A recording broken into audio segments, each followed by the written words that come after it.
So when I see them, do I see them in my mind's eye or as solid ethereal versions of their forms?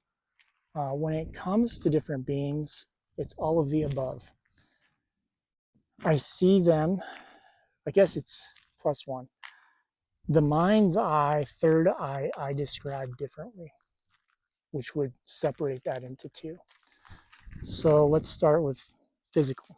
I do have seen things physically.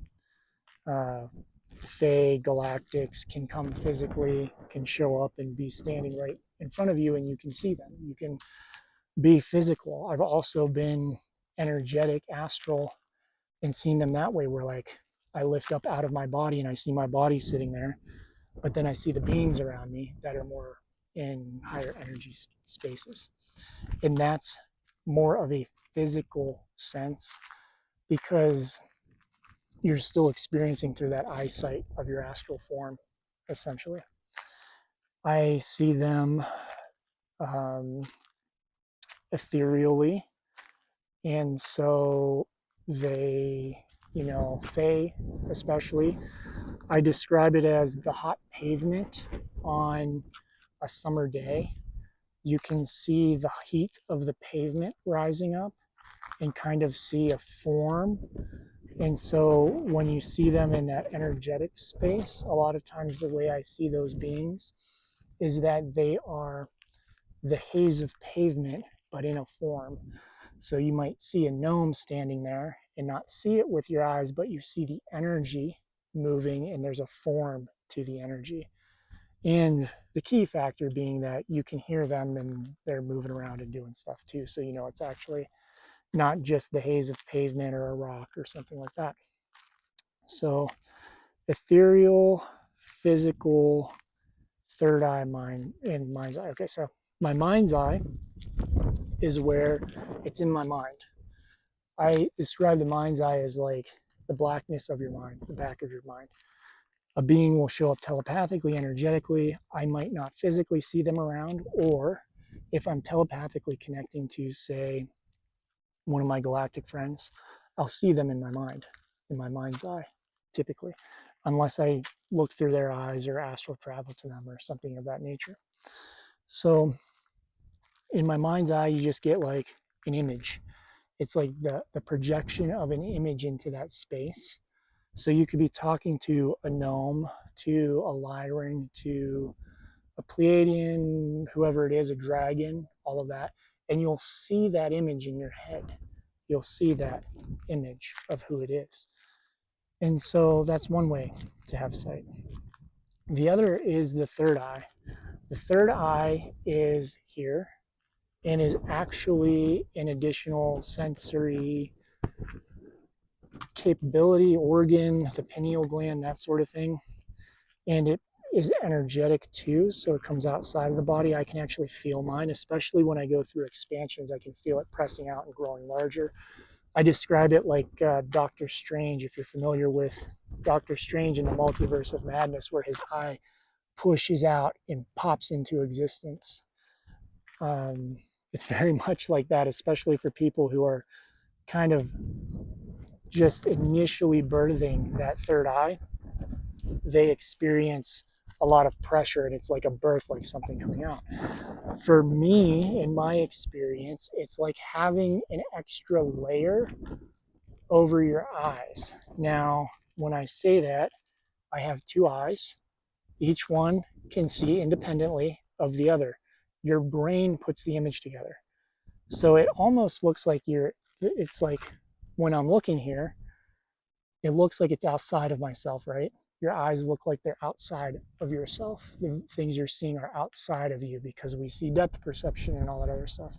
Well, you can also see it and see it in your mind too. The third eye is another eye. It's like having another eye that can see independently, and not just independently, but outside of itself. So if you look and focus on your third eye, it's like a separate television screen. Now, in your mind, that gets layered together, and it's almost like all three of them layer together, and you can start to see things. You don't see them physically. When I describe this, people will confuse this with, oh, like, oh, do you see them physically? No, the television screens are layered in my mind. I have the two eyes seeing outside. I have the third eye, and they work together. So these two work together, seeing outside, seeing my world outside. The third eye is separate still separate, still seeing through that as like a separate television, you know. So it's like you have two eyes here, and then over here you have another television monitor that you have to go look at. And when you look at it, you can see the world a different way. But if I allow myself, my brain, to utilize both of them, it layers them in my mind. So in my mind, I'll get the layers put together, and I'll still see through my physical eyes and separation. Hopefully that makes sense, but they are different. The other thing is that the third eye is a multi-tool. It's not one thing. It's not one screen that just sees the world in a different light. You can change frequencies. So sometimes you'll see a world of blue energy, white energy. That's how I started. My third eye started with blue and white energy. And then it started flipping, and I got gold energy, and I could see the life moving through, the life force energy of things moving through in this gold energy space. And then you can flip essentially dimensions and see through dimensions where you can be standing there and see something there's no way it's there. You can be like I was standing in a city park in Phoenix, and there was another city there, but I was in a park, an empty field. There's no city. When I say Phoenix, and I'm talking about outside of Phoenix, it's like a bunch of football fields, soccer fields, all this stuff, empty space all over the place. Desert outside of that, farmland, just near Phoenix. And I'm like, there's a city here. I can see the city because my third eye tapped into that frequency of the dimensional space it existed in. So then you see that, and it's like, oh wow, that's there. And then you can kind of it's like flipping channels. You know, your third eye blinks and a new channel appears, a new frequency. You have to tune to those frequencies and know they're there, or be given a nudge or some sort of energy, some sort of presence to tap into that. So that's why we do meditative work. We work with our galactics and faeries and angels and all these other things, so they can help us shift enough to integrate new frequencies. That's why it's important to clear your fields energetically, to clear toxins, to do work on your vibration so you can integrate all those other frequencies. Because you can't experience something and truly accept it if you're not in the capacity of being able to have it activated within your field. This is why we talk sometimes about how there are people who just don't want to believe in galactics, or they'll vilify them or these other things because they're doing more earth-based work. Earth, Gaia, is a different frequency than galactic frequency. So when you get to a space that you're able to integrate those frequencies, you start experiencing those worlds, galactics, interdimensionals, all the other beings that you needed the activation for to be able to accept them. And so this is why it's important to do the vibrational work, the awakening work, so you can experience all of this other stuff, because it's all just frequency. It's all just frequency that needs to be integrated and experienced. Looks like we're going to have a storm soon. So,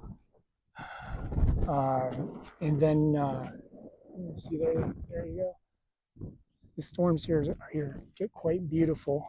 And just a side note, I guess. But I'm done with this reel anyway. So thank you all for listening. Let me know if you have questions. Hopefully that helps. And if you're interested in supporting my work, I do spirit art readings and mini readings and mentorships and all that type of thing on how to experience more, open your third eye, connect with other beings, galactics, dragons, fairies, angels, ancestors, pretty much all of it. So let me know if you have any questions. Grateful for each and every one of you. Love you all.